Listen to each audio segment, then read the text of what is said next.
ಮತ್ತೆ ಎಲ್ಲ ಮುಂದೆ ಹೋಗ್ಬೇಕು ಅಂತಿರೋರ್ಗೆ ಇದೇ ಒಂದು ಮಂತ್ರ. ಅವರು ಸ್ಟಾರ್ಟ್ಅಪ್ ಮಾಡ್ತಿರೋರಾಗಿರ್ಲಿ ಅಥವಾ ಯಾವ್ದೋ ಜಾಬ್ ಮಾಡೋರಾಗಿರ್ಲಿ, ಪ್ರತಿ ದಿನ ಕೂಡ ಒಂದು ಹೊಸ ರೇಸ್.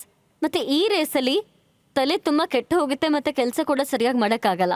ಅದು ಬೋರ್ಡ್ ರೂಮ್ ಅಥವಾ ಡೆಸ್ಕೇ ಆಗಿರ್ಬೋದು, ಬೆಡ್ರೂಮ್ ಅಥವಾ ಮೀಟಿಂಗ್ ರೂಮ್, ತಲೆಲಿರೋ ಟ್ಯಾಬ್ಸ್ ಯಾವಾಗಲೂ ಓಪನ್ ಆಗೇ ಇರುತ್ತೆ. ಅವಾಗ ಬರೋದು ಒಂದು ಮೊಮೆಂಟ್, ನಮ್ಮ ಮೈಂಡ್ ಅವಾಗ ಓವರ್ಲೋಡ್ ಆಗಿಬಿಡತ್ತೆ. ಆಗ ನಮ್ಮ ಎನರ್ಜಿ, ಫೋಕಸ್ ಮತ್ತೆ ಡಿಸಿಷನ್ ಮೇಕಿಂಗ್ ಅದ್ರ ಮೇಲೆ ಇಂಪ್ಯಾಕ್ಟ್ ಆಗಿಬಿಡತ್ತೆ. ಹೇಳಬೇಕು ಅಂದರೆ ನಮ್ಮ ಹತ್ರ ತುಂಬ ವೇರಿಯಬಲ್ಸ್ ಕೂಡ ಇದೆ.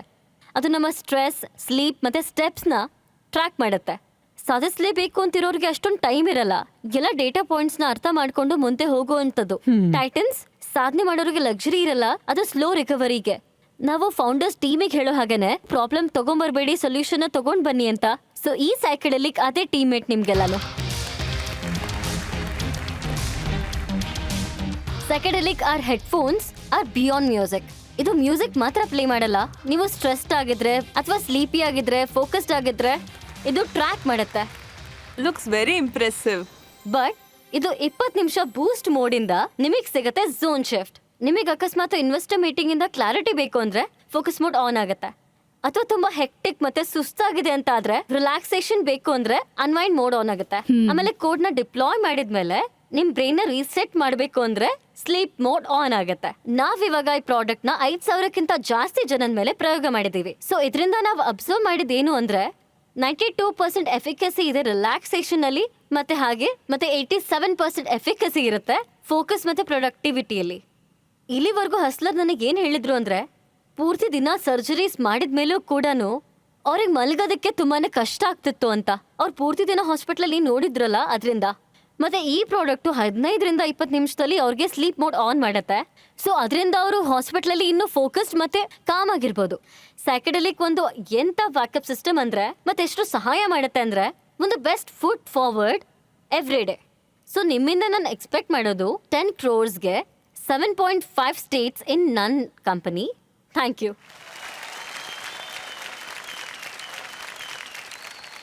ನೀವು ಈ ಹಸ್ಲರ್ಸ್ ಬಗ್ಗೆ ಮಾತಾಡಿ ತುಂಬಾ ಒಳ್ಳೆ ವಿಷಯ ಕೈ ಹಾಕಿದ್ದೀರಾ ಅಲ್ವಾ?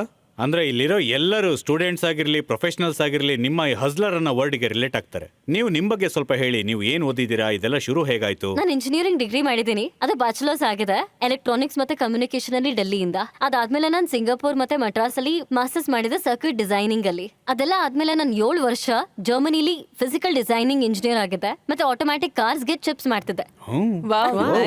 Very nice. Thank you so much. ಮತ್ತೆ ಈ ವಿಷಯದ ಐಡಿಯಾ ಹೇಗ್ ಬಂತು? ಇದನ್ನ ನಿಮ್ಮೇಲೆ ನೀವೇ ಉಪಯೋಗಿಸ್ಕೊಂಡಿದ್ದೀರಾ ಅನ್ಕೊಂತೀನಿ. ಹಾ ಹೌದು, ಬಟ್ ನನ್ನ ಎಲ್ಡರ್ ಸಿಸ್ಟರ್ಗೆ 2016 ಅಲ್ಲಿ ಬ್ರೈನ್ ಇನ್ಫೆಕ್ಷನ್ ಡಯಾಗ್ನೋಸ್ ಆಯಿತು. ಮತ್ತಾಗ ನಾನು ಸಿಂಗಾಪುರಲ್ಲಿ ಸ್ಟಡಿ ಮಾಡ್ತಿದ್ದೆ. ಮತ್ತು ಅವಳು 5 ತಿಂಗಳು ಅಪೋಲೋ ಸ್ಟೋಕ್ ICU-ಲಿದ್ಲು. ಆಮೇಲೆ ಅನ್ಫಾರ್ಚುನೇಟ್ಲಿ ನಾವು ಅವಳನ್ನ ಕಳ್ಕೊಂಡ್ಬಿಟ್ವಿ. ನನಗೆ ಹೇಗೆ ಅನಿಸ್ತಿತ್ತು ಅಂದರೆ, ಅವಳ ಬ್ರೈನಿಗೊಂದು ಮಿಷನ್ ಹಾಕ್ಬೋದಾಗಿತ್ತು, ಅದರಿಂದ ಅವಳು ಉಳಿಬೋದಿತ್ತು. ಯಾವಾಗ ಅವಳು ಆಬ್ವಿಯಸ್ಲಿ ಹೊಟ್ಟೋದ್ಲು, ಆಗ ನನಗೆ ಸ್ಟಾರ್ಟ್ಅಪ್ ಮಾಡಬೇಕು ಅಂತ ಐಡಿಯಾ ಇರಲೇ ಇಲ್ಲ. ಮತ್ತು ಇದರ ಕೌ ಫೌಂಡರ್ಸ್ ಇವಾಗ ನನ್ನ ಹಸ್ಬೆಂಡ್ ಆಗಿದ್ದಾರೆ. ಅವ್ರು ಓದ್ತಾನೆ ಇದ್ರು, ರಿಸರ್ಚ್ ಮಾಡ್ತಾನೆ ಇದ್ರು ಇದ್ರ ಬಗ್ಗೆ. ಅದರಿಂದ ಅವ್ರಿಗೆ ಸಿಕ್ಕಿದ್ದು EEG ಅಂತ. ಮತ್ತು ನನ್ನ ಫಸ್ಟ್ ಸ್ಟಾರ್ಟ್ಅಪ್ ಐಡಿಯಾ ಇದ್ದಿದ್ದು ಅದು ನ್ಯೂಫನಿ ಅಂತ, which was a brain variable device. ಅದು ಇಂಡಿಯಾ ಮತ್ತು ಏಷ್ಯಾದ first variable device.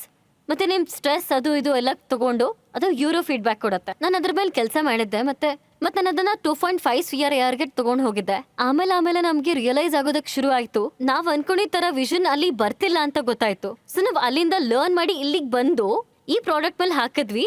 2 same company basically. ನಾನೊಂದ್ಸಲ try ಮಾಡ್ಬೋದಾ? Yes ma'am, please. ಬನ್ನಿ. ನಾನು ನಿನಗೇನೋ ಒಂದು ಕೇಳಬೇಕು ಅಂತ ಇದೀನಿ. ಎಲ್ಲ ಮನುಷ್ಯರು ಸೆಮಿ ಫ್ರೀಕ್ವೆನ್ಸಿ ಮ್ಯೂಸಿಕ್ ಅಲ್ಲಿ ರಿಲ್ಯಾಕ್ಸ್ ಆಗ್ತಾರ?